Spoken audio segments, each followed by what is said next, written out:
righty. Hello, everybody. Welcome back to another edition here of Go for Two, Vinny's Vibe. Little, cross-play action here. Still presented by absolutely, positively not a single person, but that's okay.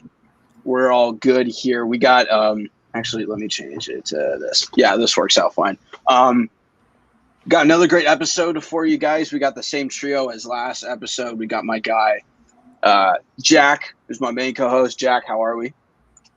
Doing pretty good. Really a lot of good stuff happened since last episode, so I think we got a lot of good topics to talk about. So, oh yeah, most definitely. And we are joined again by our other good buddy of ours, Nate Gustafson. Nate, how's it going, man? Dude, it's going well. Other than the tragic news about Carson Wentz's foot, it's been a pretty good week all around, and I'm ready to talk about it.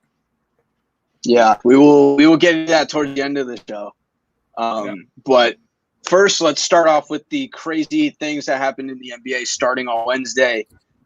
We had I didn't even know personally. There was the NBA offseason officially started. Teams are allowed to talk with free agents and sign some guys. And some big moves were made. Even on draft night, Russell Westbrook was traded to the Lakers for a haul of guys, including Kyle Kuzma, Kentavious Caldwell-Pope, and Montrezl Harrell. But the Lakers added some other pieces as well, adding Carmelo Anthony, adding Dwight Howard again, who's back on the team, Chris Dunn, re-signing Horton Tucker, signed Trevor Ariza as well, but they weren't the only team that was busy during this offseason. The Bulls made some big moves as well, grabbing Lonzo Ball, grabbing DeMar DeRozan, also getting Alex Caruso from the Lakers. But honestly, though, most of it was just a lot of guys just re-signing with their teams, right? Shai Gilgeous-Alexander signed an extension. Steph Curry signed an extension. Trae Young signed a big extension for over $200 million. Chris Paul re-signed with the Suns. Another guy that's still technically a free agent is Kawhi Leonard. We'll see what happens with him in these next few days and see where he decides to go. But lots of big moves that have happened. Most recently, Eric Paschall was traded to the Utah Jazz for a second-round pick. That happened literally 5 minutes ago. I'll pose the question to Jack, you first. Who do you think is winning the NBA offseason so far? Yeah, I'm a little biased here, but I think the Lakers are. I think the Lakers have made a ton of really good. I think the situation they're in now is much better than the situation they started off the offseason in. I think there were a lot of gaps in the team last year, especially with the level of play towards the end of the season. So I think the way they were able to not only get some good players like Carmelo Anthony and Russell Westbrook, they also got some sneaky, really good, made smart plays that really need to happen, like re-signing THT and improving from the three by getting Kendrick Nunn and Malik Monk, and I think offloading some guys that are definitely good players, such as Montrezl Harrell and Kyle Kuzma, but players who just didn't really seem to fit last year. Definitely this team is not perfect where it is right now, and remains to be seen about how well this team is going to perform, especially throughout the year. But I'm super excited for how it's going so far. Nate, I'll throw it to you. Who do you think's winning the NBA offseason so far? Yeah, I think the Lakers are winning it in terms of establishing the biggest presence capable of beating a healthy Brooklyn Nets team.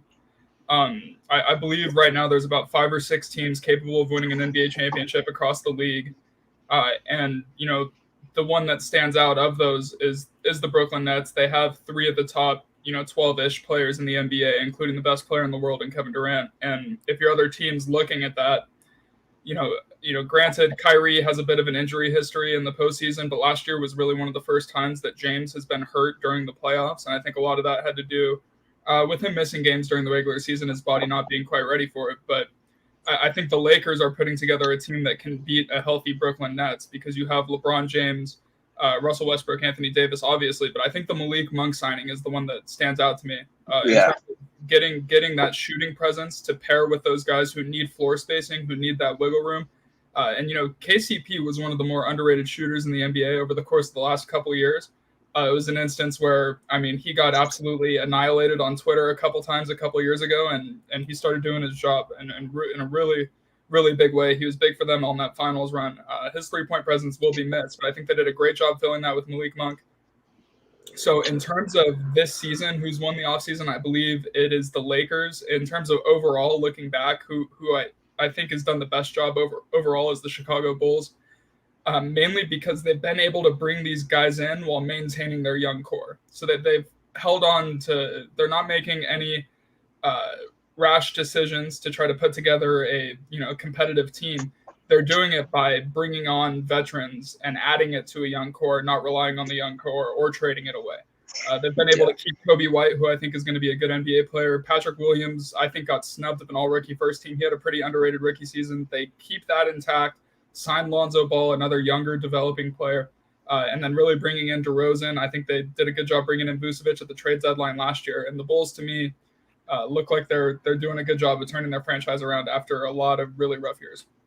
Yeah, that was gonna be my pick too. I was gonna go with the Bulls, and I'm just because of, like you mentioned, adding those guys, especially DeMar DeRozan still has a year or two left in him, maybe even a little more. I think he's one of the more underrated players in the league, and being able to have Zach LaVine still on the team, potentially that was going to be a guy that they were looking to maybe trade. And like you mentioned, Kobe White, you add Lonzo Ball, you add Alex Caruso.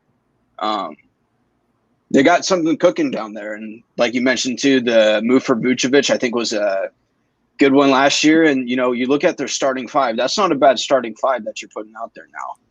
Right. You got Lonzo, you got LaVine, you got DeMar, Williams, and Vucevic. That can make some noise. And they technically still have Lauri Markkanen on their team, if I'm not mistaken. So who knows? They may be looking to move him and ship him out soon. But this is definitely, I think, a promising move for the future. And, I've always liked Billy Donovan as a coach as well. So I hope he can kind of take that ship and turn it into, a really successful team. And I think another team that I think is like, they not have made just like super big signings, or maybe not a lot of good signings, but I think you can definitely see the change in direction in the Knicks with the moves that they're making. Mm-hmm. I like the Fournier move that they made, especially seeing the success that he had in the Olympics against Team USA.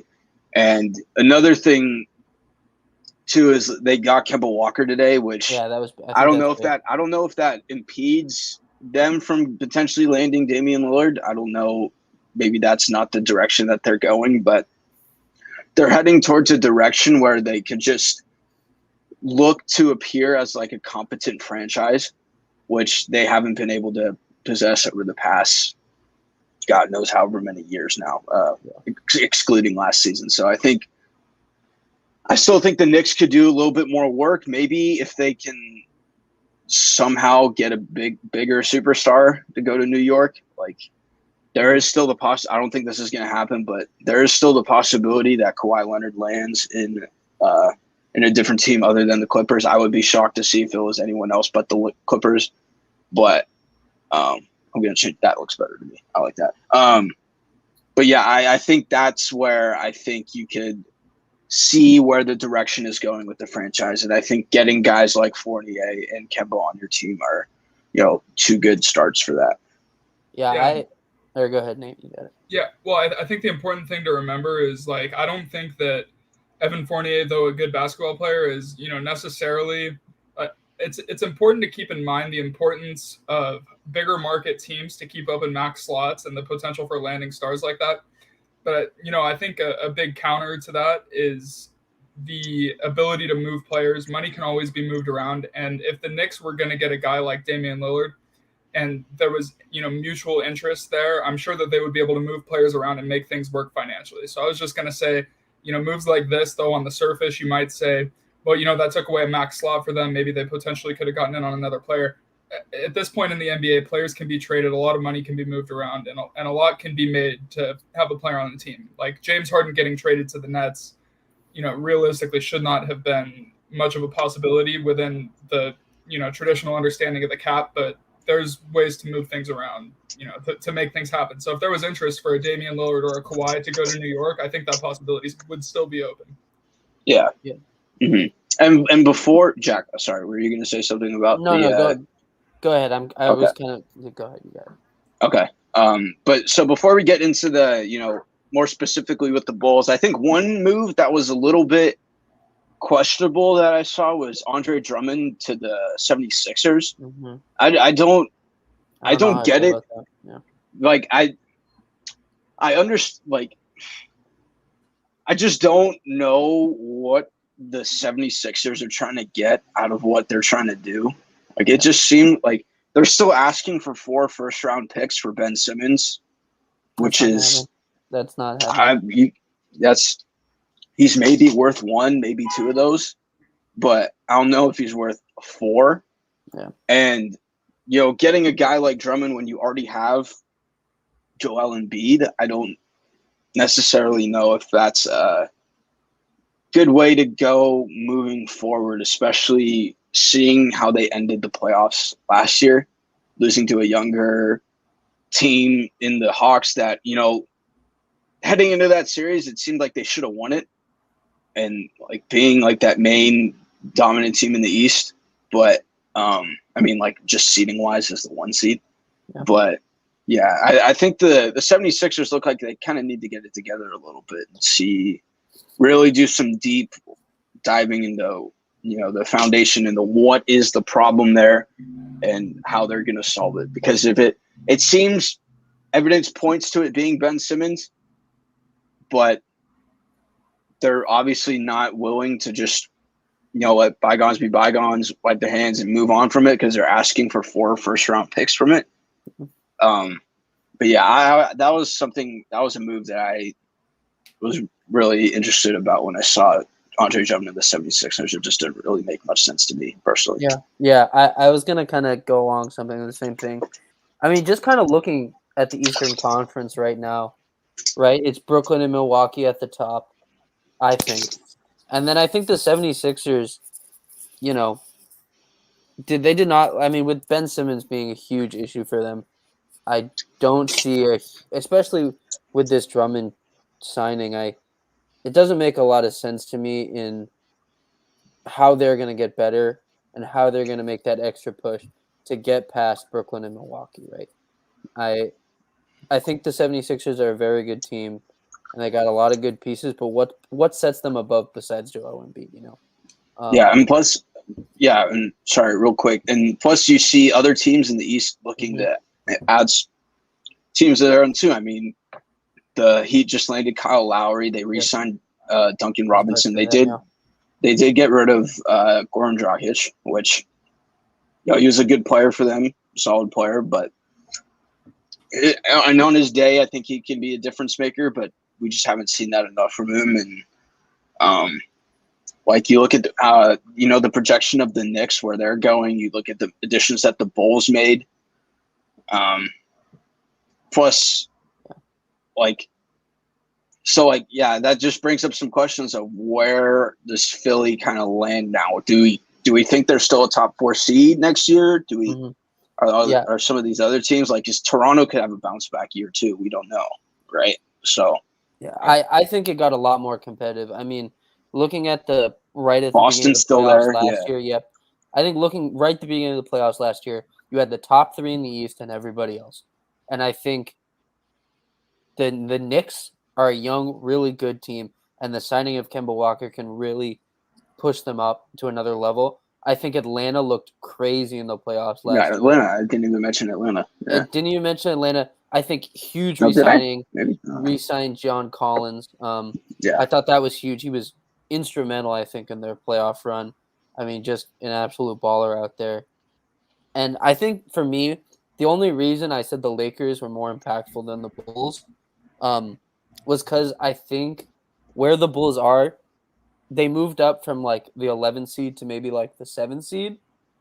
But I think they still cannot. It doesn't matter because teams like the Miami Heat and the Atlanta Hawks, or no, sorry, not teams like I think the Miami Heat did a better job than them. I think re-signing Jimmy Butler was big for them, or extending him. Yeah. They signed PJ Tucker, right? They Yeah. acquired Kyle Lowry, re-signed Duncan Robinson, got some really important pieces there, and also re-signed Victor Oladipo, who, if he can stay healthy, really helps their team. And I think that's kind of why I say I didn't say the Bulls were better than the Lakers, mostly just because the Heat, I think, really closed the gap to that top four to make themselves like a top playoff team and really push towards a championship. I mean, if they can get hot like they did in the bubble, I think adding Kyle Lowry is a huge factor for that. Yeah, Jack, I agree completely. I think the Heat, established themselves as the third best team. The reason I wanted to highlight the Bulls, I think, is we kind of expect the Miami front office to make the right decisions and do their job because they've been an incredibly successful franchise over a long period of time now, pretty much as long as any of us have been following basketball. The Heat have been a relevant team. From the decisions they've made, they're a pretty quality organization top to bottom. And I think that, Chicago really hasn't been the same since 2011. And before that, it had been since the Jordan days. And I forget his name, but the new GM who was, hugely responsible for the Nuggets rebuild. I really like what they're putting together down there. But I think the clear-cut top three teams in the East this year are Brooklyn, Milwaukee, and Miami. And then, you have a second tier of teams. I think the Hawks might be at the top of the second tier. I know they made the conference finals this year. All due respect to what they were able to accomplish going on that, fantastic playoff run. I do think they're probably like the fourth best team in the East right now, and a step below the Heat and Bucks, and and then the Knicks, Celtics, Bulls all pretty close together. Sixers, yeah, I think Boston's in there too. It's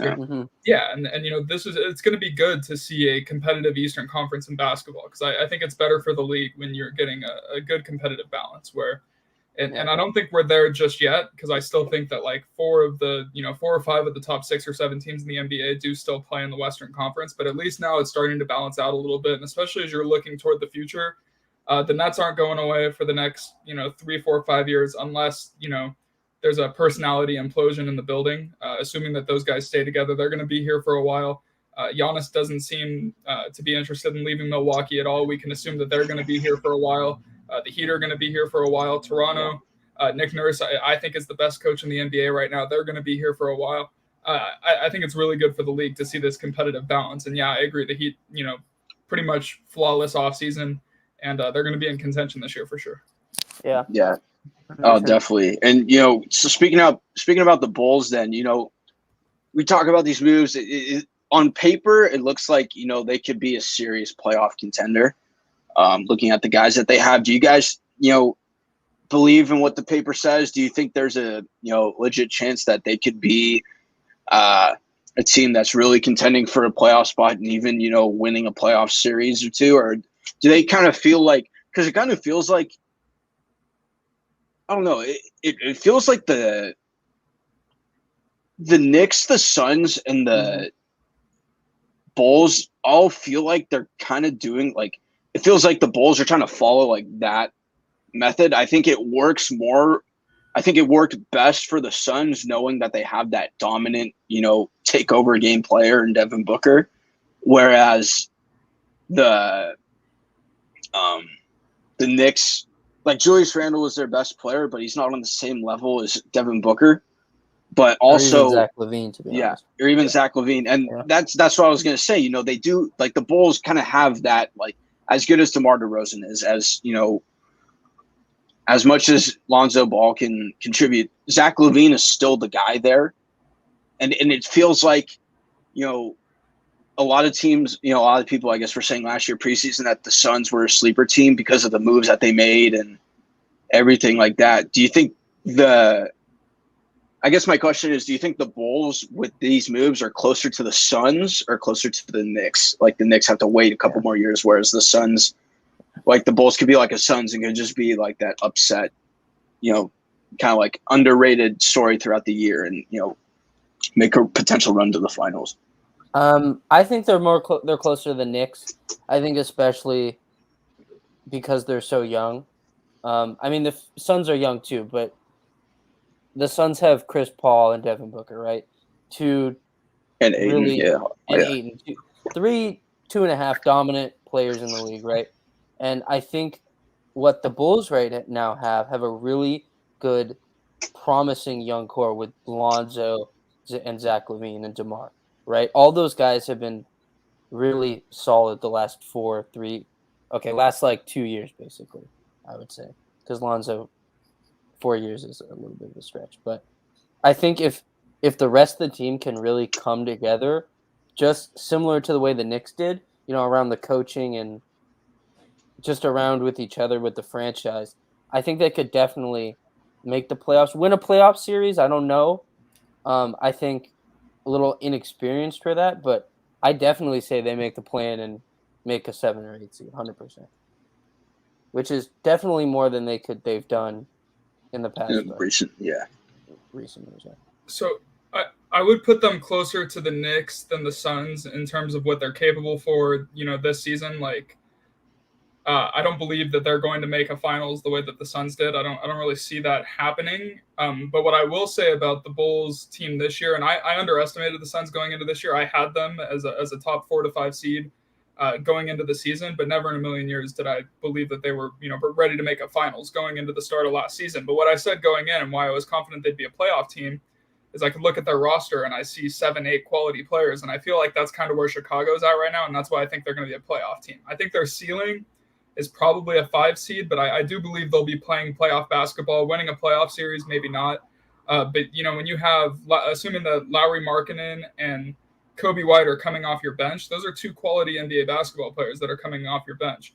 And Markkanen off the bench is insane. Yeah. Yeah, and that's assuming, they might have a different starting 5, but if the starting 5 was DeMar, Patrick Williams, Vucevic, LaVine, and Lonzo, I'm looking at 7 quality basketball players, and I like that, especially when you have the grind of a 82-game season. Guys are going to miss games for all sorts of different reasons. So when you're deep like that, it definitely says something about their ability to make the playoffs. The other thing, though, that I will say is I like the Bulls' young core more than I like the Knicks' young core going into the future. Really, the only 2 players of the 7 I just named that are on the back 9 of their careers are Nikola Vucevic and DeMar DeRozan. I think they're both over 30, and they're both still quality players. You could probably get 3 to 4 more good years out of them, but they're definitely on the back end. But everyone else is still coming up. I mean, LaVine, Lonzo, Kobe White, Patrick Williams, and Markkanen. They have a very solid young core that they're putting together, and I do believe that the Bulls are going to make the playoffs this year, and at some point or another, they're going to be a threat in the Eastern Conference. Yeah, I'm just looking at their roster right now. They do have some other good role players on their team as well. They still got Denzel Valentine. They got Garrett Temple, Daniel Tice. Who else they got? They got Aminu. I mean, I don't know how good you think Aminu is, but too? Yeah, Caruso. Like they got a good little thing that they're going on there. So yeah, it'll be interesting to see what way their franchise goes, and especially next season, and see how they can develop. So final NBA topic, in accordance with what we're talking about with the off season, who do you guys think was the most underrated signing? I'm gonna go. I was thinking about it. I was saying Chris Dunn going to the Lakers. I thought that was a pretty underrated signing. That you hear the names like Melo and Russ and all that, but not as much traction has gone to Chris Dunn, who I think is a really good player. I think for me, the most underrated signing that nobody's talking about is Devontae Graham to the New Orleans Pelicans. I really, really like that move for them.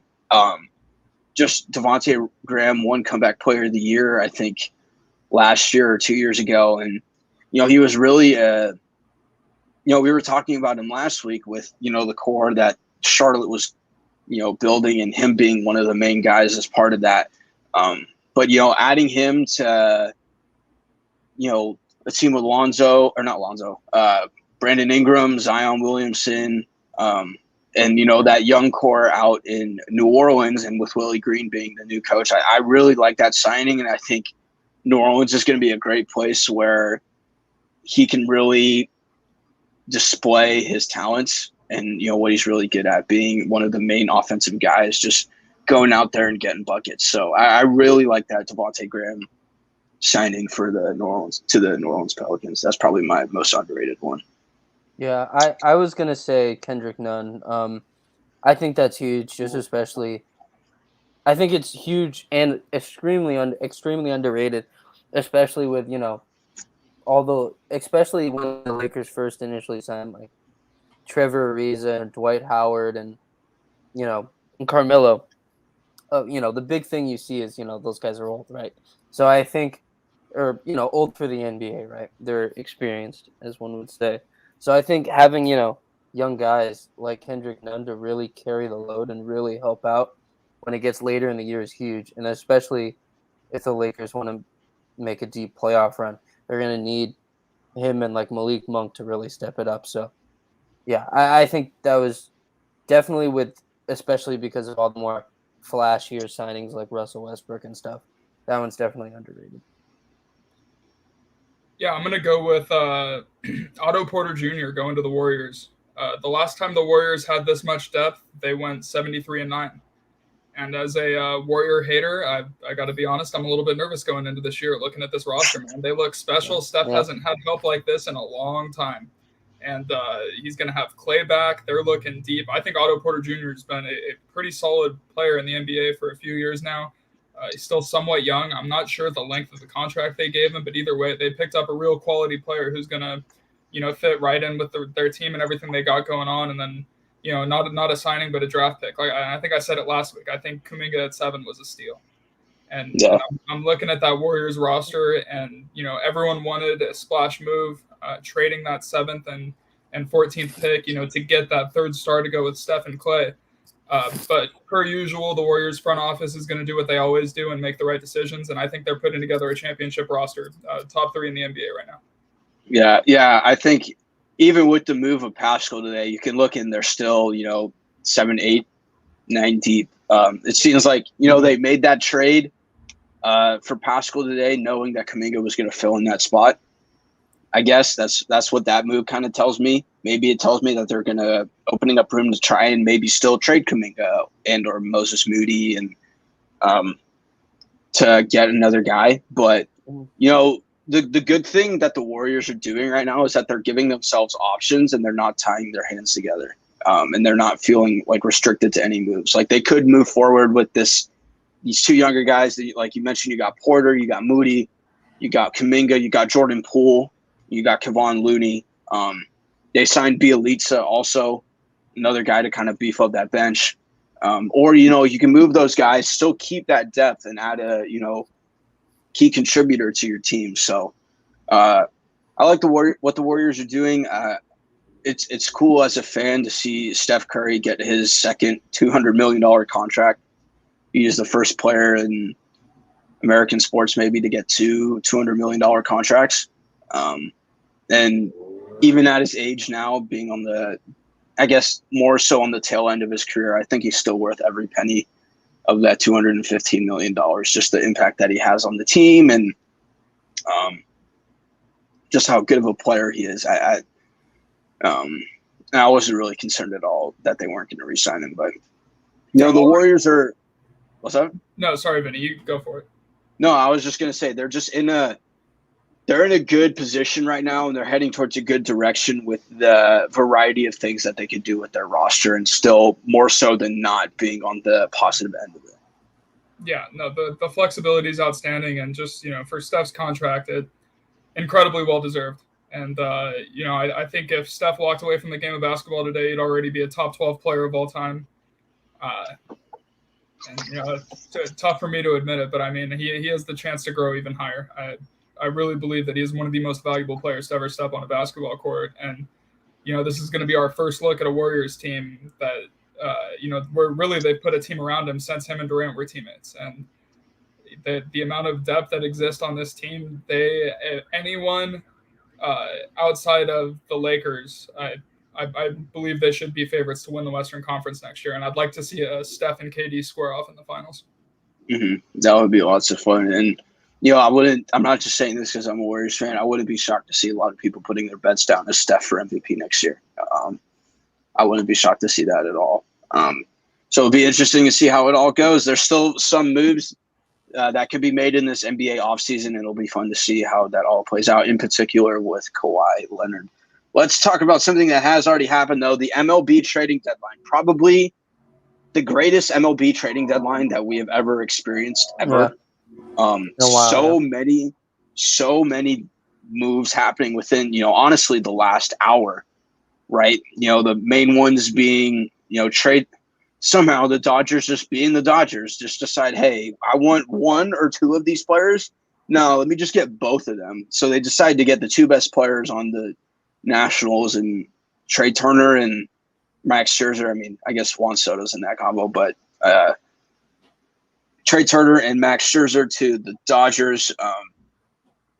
They got rid of Josiah Gray, I believe, one of their better arms in the farm system, and they got rid of a few other prospects as well. Chris Bryant to the Giants. I thought that was a big move. Obviously, he was the guy that I thought, fit best for this team with the flexibility that he has playing different positions. Like, he was playing third base one night, left field the other night, and he could still play any of the outfield and even play a little bit of first base. Plus, he has a good bat. So, great pickup for him or for the Giants. Joey Gallo and Anthony Rizzo going to the New York Yankees, also adding a left-handed reliever from the Angels. They're beefing up to make a pretty decent playoff run. It looks like the White Sox getting two former Chicago Cubs bullpens, adding them to their arms, adding Chris Kimbrell and Ryan Tepera. And then you look at the Cubs really finished their rebuild and giving Javi Baez to the New York Mets. Lots of other moves happened. Starling Marte going to the A's. Jorge Soler going to the Braves, I believe. And lots of other crazy moves. So, Nate, I'll start with you this time. What were, some of your reactions to this, super crazy MLB trading deadline? Well, the Dodgers have widened the gap of the best roster in Major League Baseball. But to be fair, they've had the best roster in baseball for the better half of the last decade. And, they do have a ring to show for it. But, it goes to show that there's more to winning championships than talent. But the Dodgers have a hell of a lot more of it than anyone else does. I mean, you already took what was arguably the most talented roster in baseball, added a perennial Cy Young winning top 5 pitcher in Major League Baseball, and one of the best shortstops in the league to the team. And the Dodgers look absolutely terrifying.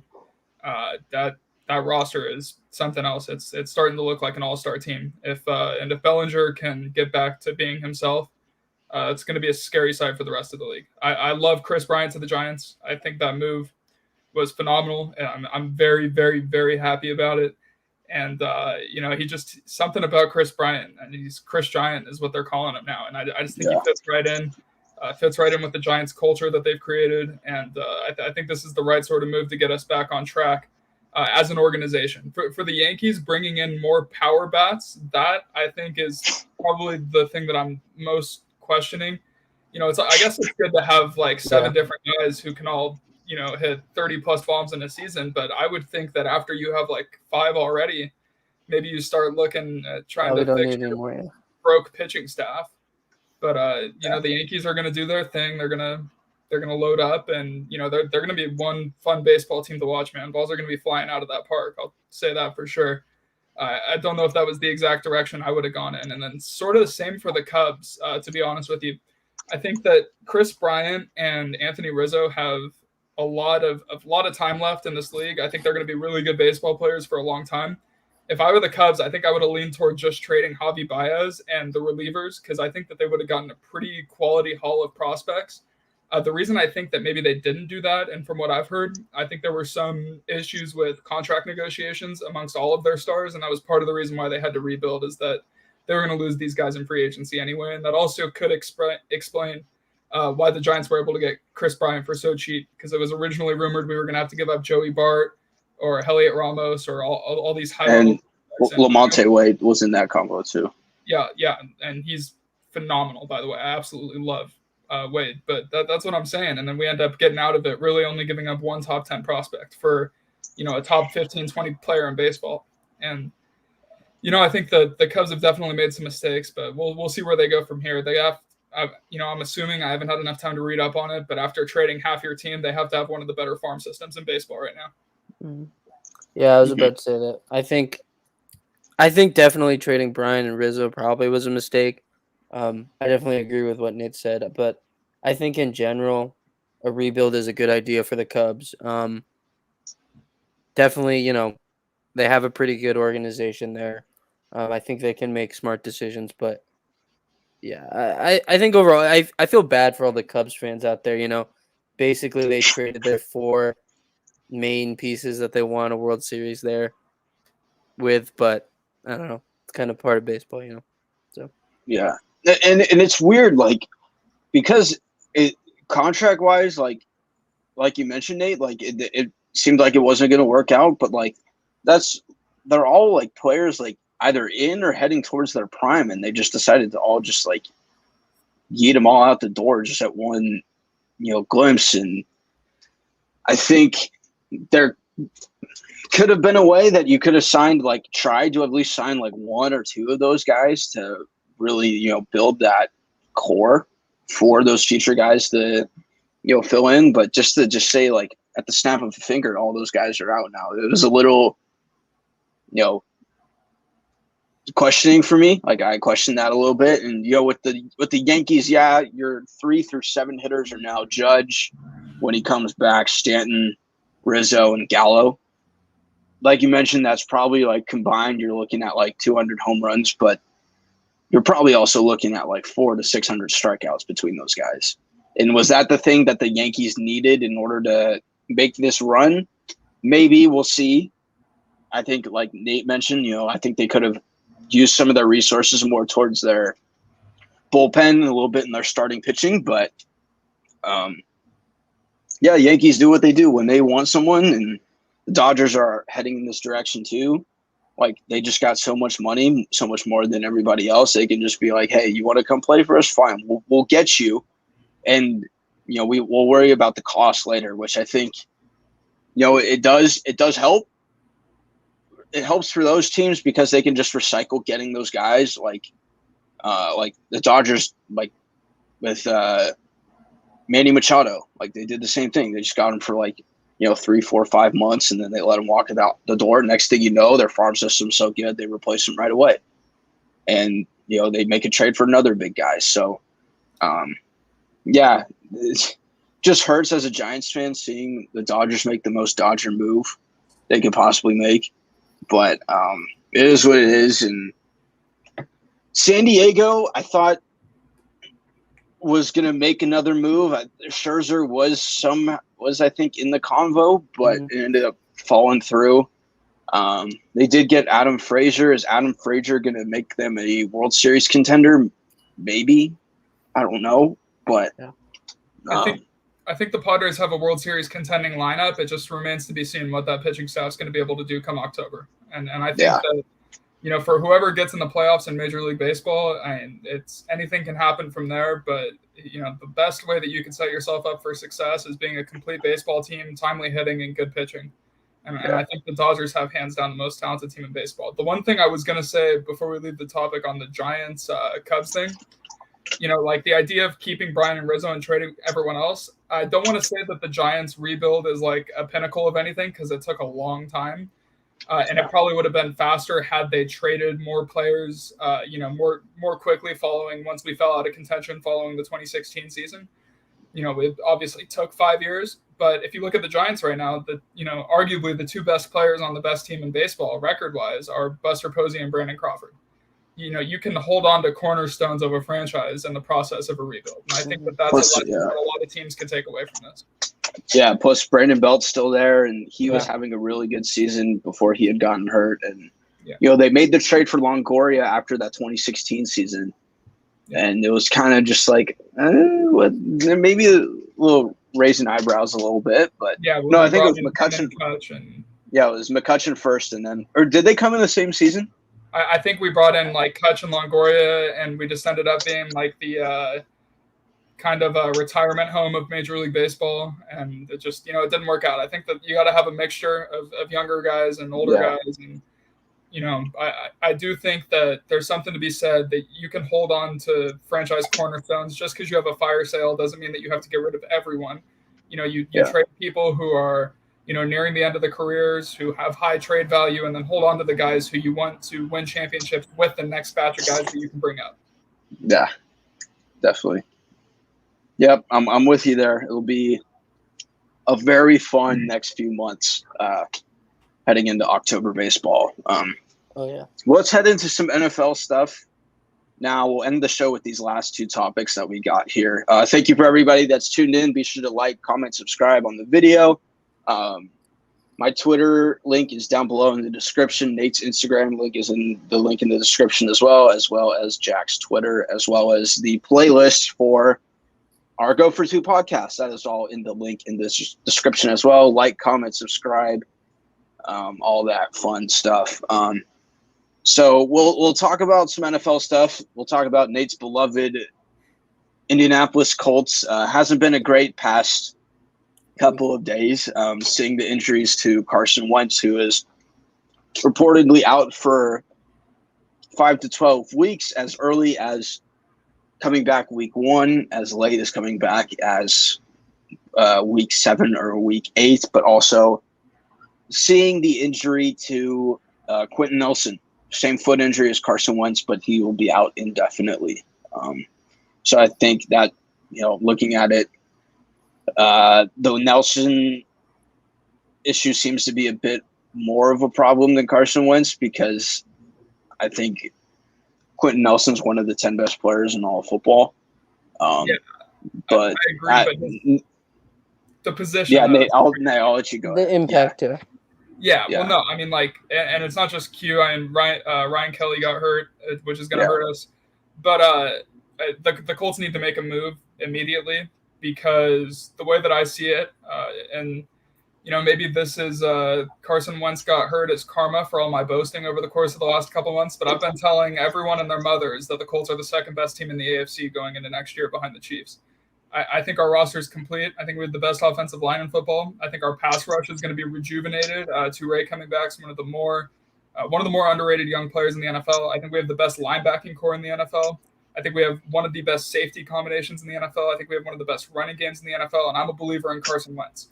But Carson Wentz needs to return to a competitive team. He can't pick up the pieces of a team in shambles from going 2-4 under Jacob Eason. That's not something that can be allowed to happen. So the names that I'm looking at right now, Gardner Minshew would be a top choice for me. The problem is I don't think Jacksonville is looking to do any favors for a divisional rival. So I think the odds of us getting him at a fair price would be fairly low.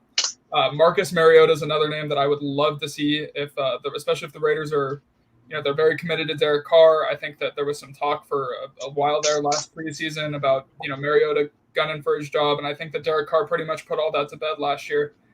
So I think Mariota would be a fantastic rental for us. And even Phillip Rivers coming out of retirement is another thing I would love to see.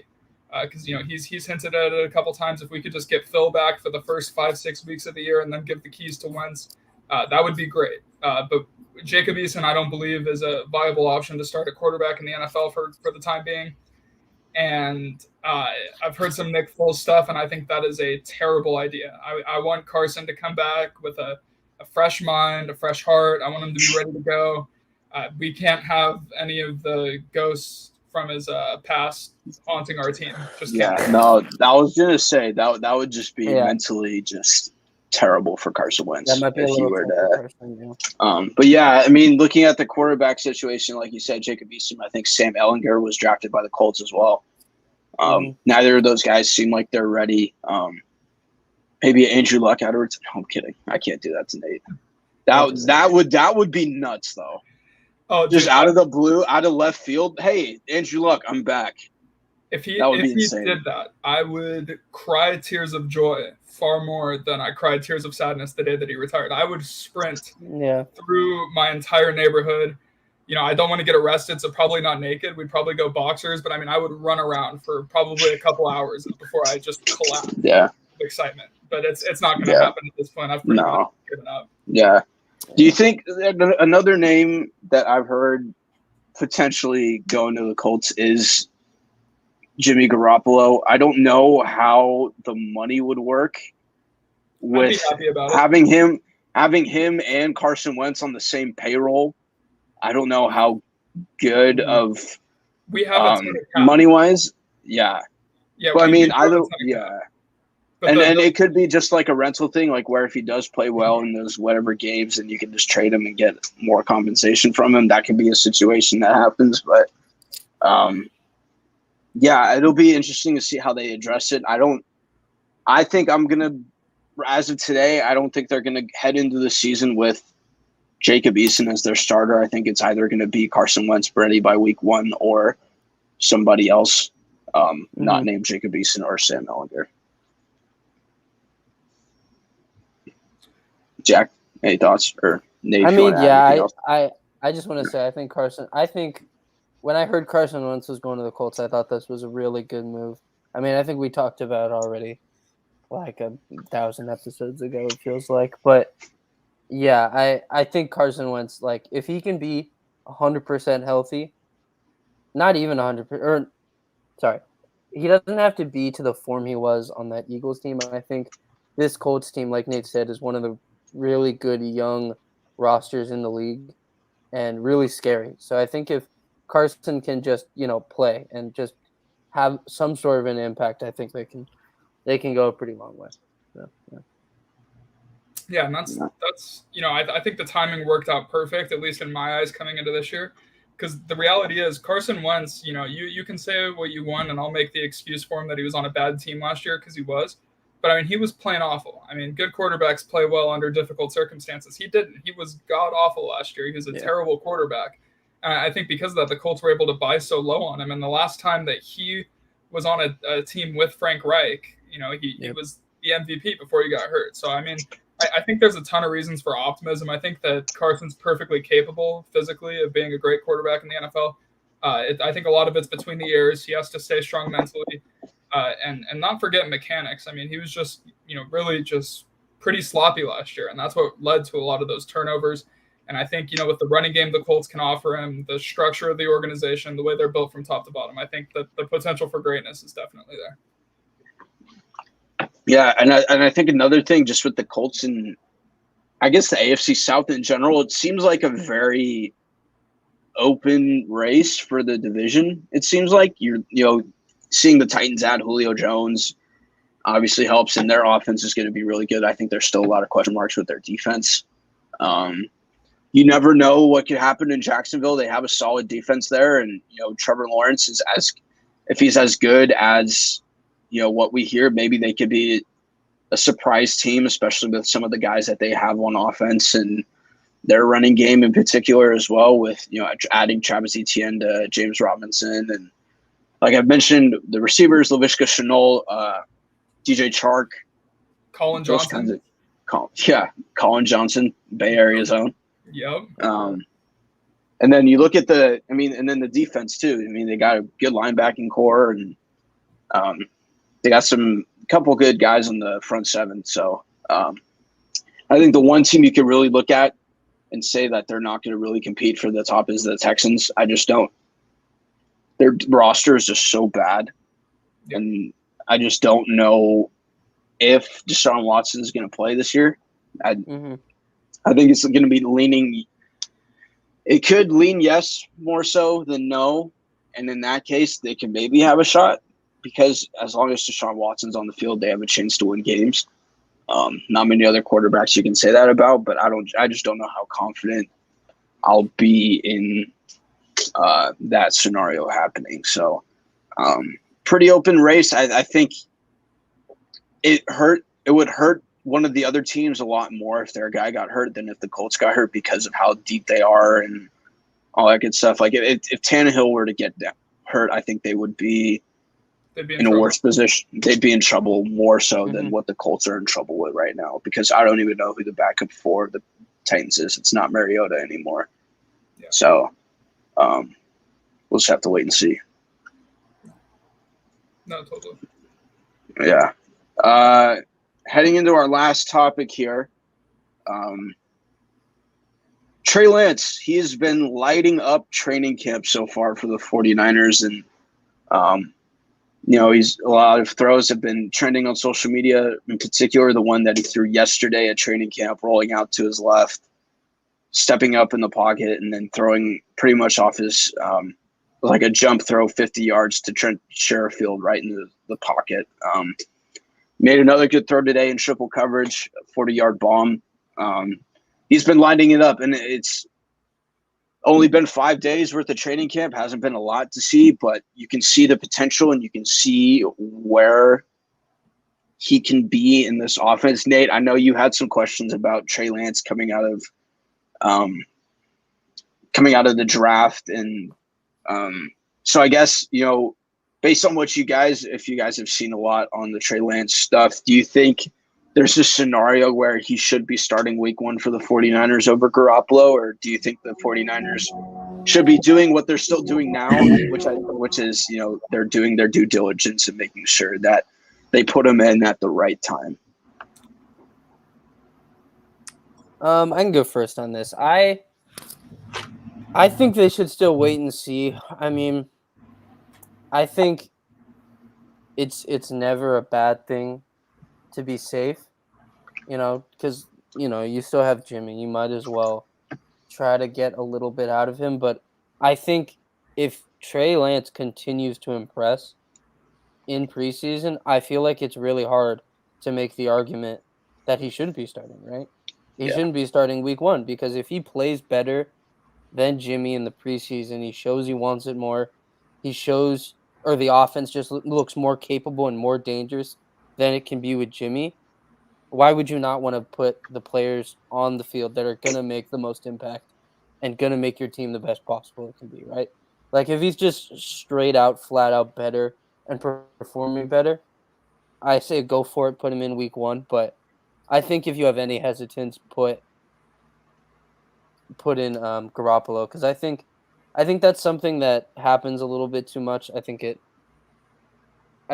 teams they jump on a little too quick with their young quarterbacks. I mean, it definitely works in some scenarios, like with Herbert. I mean, Herbert just kind of had to come in, but I think it's letting a quarterback sit and learn and kind of just get comfortable in the situation they're in has never been a bad thing. So yeah. So I'm just going to preface everything I'm about to say with this. Kyle Shanahan is a wizard, a genius, and a mastermind. And Kyle Shanahan knows a hell of a lot more about football than I do. And I like to think I know football, but Kyle Shanahan is one brilliant head coach, brilliant evaluator of talent, and brilliant play caller. And I have full faith that he's going to put the 49ers in the best position to win. Now, from my perspective, the way that I see it, Trey Lance did not play in a Power 5 football conference in college. He has not had a ton of experience playing against quality football teams. He doesn't have that much experience in general. He only played in college for a couple of years. He's young. He's raw. I think he has a lot of room to grow as a player. I don't want to overvalue putting together highlight reels and training camp, because I think you can do that with almost any quarterback. I mean, Jamarcus Russell, Cardell Jones, and Johnny Manziel all had phenomenal highlight tapes. Kyle Shanahan's the one who knows the ins and outs of what's going on at practice day in, day out. And Vinny, if from what you're hearing from the beat writers and from everyone who covers the Niners, as well as national media, if there seems to be an emphasis that Trey Lance is playing his butt off and he's becoming a quality NFL quarterback, and if that is the case, then yes, he should start week 1. But I watched the 49ers make a Super Bowl with Jimmy Garoppolo. I've seen Jimmy Garoppolo succeed in the NFL. I haven't even seen Trey Lance succeed at a competitive level in college. And from what I saw of Trey Lance, I think he's raw. I think he did not have to go through progressions quickly in college. I think it was, not, particularly anything resembling an NFL system. I thought he had accuracy problems. There was a lot that I felt about Trey Lance, and I think a lot of it was the reason the hype surrounded him was the way that it was is, a couple of reasons. One, he's an incredible athlete, and two, he has a cannon for an arm. And those are two great things to be. Look at Josh Allen, look at Patrick Mahomes. It's awesome to be an incredible athlete and to have a cannon for an arm. But there's a lot more that goes into being an NFL quarterback than that. I think if you're looking at what the Chiefs did, letting Patrick Mahomes sit for a year, develop, because, with the system that he ran at Texas Tech was not an NFL offense. And I think that had Patrick Mahomes started from day one in the NFL, had his confidence dropped, we might not know Patrick Mahomes, the top 10 quarterback of all time. We might know Patrick Mahomes, the guy who struggled a ton as a rookie and, was, tough to recover from that. I think he benefited greatly from having that year to develop. Who knows what history looks like had he not had that. And, I think like I said, Kyle Shanahan's going to make the right decisions. He knows far more about Trey Lance as a football player than I ever will. I'm just giving you my evaluation of the situation. Yeah. I felt coming into the draft. And I'll still say it. I think every team that picked 1 through 10, not named the Jacksonville Jaguars for taking Trevor Lawrence, and the Bengals already had Joe Burrow. I think they're going to live to regret the day they passed on Justin Fields. Yeah, I've been wrong. He looks so good, and he looks so good in camp so far. Yep, it doesn't surprise me at all. And look, I've been wrong before. I'm definitely going to be wrong again. But I looked at that draft, and the two quarterbacks I thought could start day one in the National Football League: Trevor Lawrence and Justin Fields. And we'll see what happens. Yeah. I'm somewhere in the middle with this. It's obviously easy, like you mentioned, to look at this highlight tape and look at all the highlights and be like, yes, please start him week 1. And I think understanding the little sense of urgency the 49ers have making this big trade for him, we want it, like fans want to see the product that they invested in. But at the same time, you got to do it at the right time. And if he isn't ready by week 1, then I don't think he should. Because, it's easy to do all this in practice against guys that you play against all the time. But, when you hit that field week 1 and you're playing big boy football, it's, it could be a bit of a culture shock for him. Like Nate, like you mentioned, he hasn't played in, almost a year or 2 years in a full season. Right. And I think I get it. His competition wasn't good, but I think it would have been a little different if he wasn't at North Dakota State, because I think North Dakota State is that Alabama of the FCS. They are far and away better than everybody else. And during his time in North Dakota State, Trey Lance was by far the best player, and he showed that in the games that he played. And in terms of like the NFL stuff, I think there was some stuff that he actually did that did translate to the NFL. He was making his own reads at the line of scrimmage. He was taking a lot of snaps under center, which I think, does serve value, which I think Kyle Shanahan really liked. He does like his guys being under center and working the play action, which is what a lot of stuff of what North Dakota State did, especially with that, on Twitter, you can see like the fullback league. You can definitely picture Kyle Juszczyk being in that role and Lance hitting that throw, but all that doesn't matter when he hasn't played yet. Like I saw the other day, someone tweeted to a reporter that like their source told him that like he's Mahomes 2.0. That is way too far. That's not fair to Mahomes to give Trey Lance that comparison, because Trey Lance hasn't stepped on the field yet. So it'll all change once he hits the field. And I'm not going to say that the Lions and Eagles are two tune-up games for the 49ers, but I think if you were to start Trey Lance those week 1, I think those are two games that are really good to help him get settled, understanding that they're not the best teams in the league, but if you fall asleep against one of those teams, they're going to punish you. And that's where I think it could happen. I just don't want the 49ers to be in a Miami Dolphins situation last year. Like you start Fitzpatrick, you put in Tua Tagovailoa, you take out Tua halfway in the game, then you put Fitzpatrick back in, then you start Tua the next game. Then Tua gets hurt, he's out for 2 games. Then you put Fitzpatrick back in, and it's just a back and forth for all 17 games. Whenever they decide to make that move for Trey Lance, they got to stick with it, and they can't move back because he's going to need all the snaps that he can get, which is why I guess if I had to make a decision today, I would lean more towards him starting week one because him sitting on the bench isn't going to help him get more reps in the league, which I think he needs.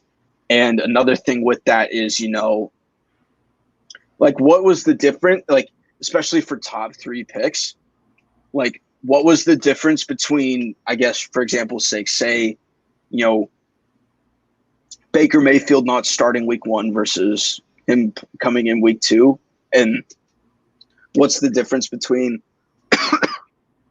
like them sitting those games when you can just give those guys more reps and help them, get through those problems earlier rather than later and, potentially pushing back that development a little bit. So It's definitely going to be an interesting situation. And then, like you said, Nate, I have full confidence that Kyle Shanahan is going to make the right decision in that. Yeah, no, totally. I agree with everything you just said completely. I think once you make the switch, you do have to commit to it. The only, reservation I have about it, and I guess, where I think the Niners are distinguished from the Dolphins last year, is I don't think the Dolphins were a threat with Ryan Fitzpatrick. This 49ers team, as far as I'm concerned, is a top 5 team in the NFL with Jimmy Garoppolo at the helm, and I think that's what makes the 49ers situation so difficult. And I think it's a pretty sweet problem to have, though, as a franchise. Yeah. Again, it's like the Warriors, man. They got a lot of options of what they could do and a lot of flexibility. And, a lot of people are saying, to move on from Garoppolo before training camp or before the season starts so that you can backload some of that money, you can save and have that add on to next year so you can get some guys to fill out the roster and take advantage of Trey Lance's rookie deal. But, if we're talking just this coming season and you don't have Garoppolo on the roster and there is an unfortunate event that Trey Lance does get injured and he has to miss time, then you're resulting to either Nate Sudfeld or Josh Rosen, when you could have had Garoppolo, who is who's familiar with the system and knows it well and knows that the team believes in him. And so, because the team has been very vocal about his belief and all that. So lots still could be done, and it'll just be interesting to see how it all plays out. Like almost everything in sports, that's what makes it so great. Any final comments? That's all the topics we got. Thank you again for everybody that tuned in. Like, comment, subscribe, all that good stuff. Like I mentioned, check out everybody's links in the description below. My Twitter is down below. Jack's Twitter is down below. Nate's Instagram is down below. And also the playlist to Jack and I's podcast, Go For Two, is down below as well. Any final thoughts from you guys? I just had one thing. I totally forgot to mention it when we were talking about the NBA. But I think – really quickly, I just think we can talk about it next week or next time. But I think the Blazers are in trouble, especially just losing Carmelo. It doesn't look like there are any really real routes for them to improve this offseason. So, trying to keep Dame is probably not priority number 1 and didn't really seem to do that very well. So, we'll see what happens. I agree, Jack. Thank you guys for having me on. I had a great time today, as always. That was an absolute blast. And, just my closing statement. We can't talk about sports, for an entire podcast without mentioning the absolute GOAT continuing to just reign in the gold, Katie Ledecky. Yes. Yes, sir. Shout out Katie Ledecky. Yeah. God. Thank you. Yeah. Katie Ledecky, Simone Biles, all kicking butt. And just, I guess, real quickly, talk about the Simone Biles stuff with the mental health and just the importance of mental health in sports. I don't think it's emphasized enough how hard it is to be a professional athlete, nevertheless, being a successful one. Just the pressure that, comes with it, and not just from winning the actual competition, but, that first second of fame that you get as a pro athlete. It's not just, you made it. It is literally everyone in your circle made it. And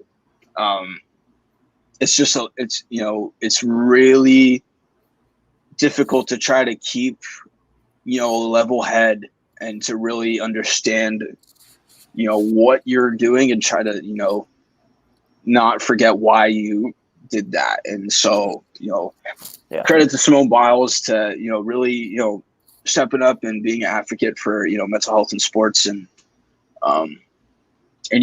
like you mentioned, just a lot of great athletes in the Olympics so far. Katie Ledecky's always kicking butt, and it's not even close, right? Yeah. She's like destroying people. She's the in GOAT. the She yeah, hasn't lost I mean, an 800 like swim in like 11 years. yeah, Like it's that's insane. it's That's insane. unreal. She's crazy. It's unreal. And there's the U.S. women's wrestler that won last night. Yeah. And then also you see the other great athletes. So I always like watching the 100-meter track, just the straight just go. That's always fun for me to watch too. So thank you guys for everybody that tuned in. Really do appreciate it. Have a great day. I'll be back next week with a few live streams, I think. So probably be back with another episode of the pod like this too, and I will be getting it up. This will be out tomorrow on Thursday. So be on the lookout for that. Thank you guys, everybody, for tuning in. Have a great day, week, and upcoming weekend. And as always, go Zags. We'll be seeing you. Peace.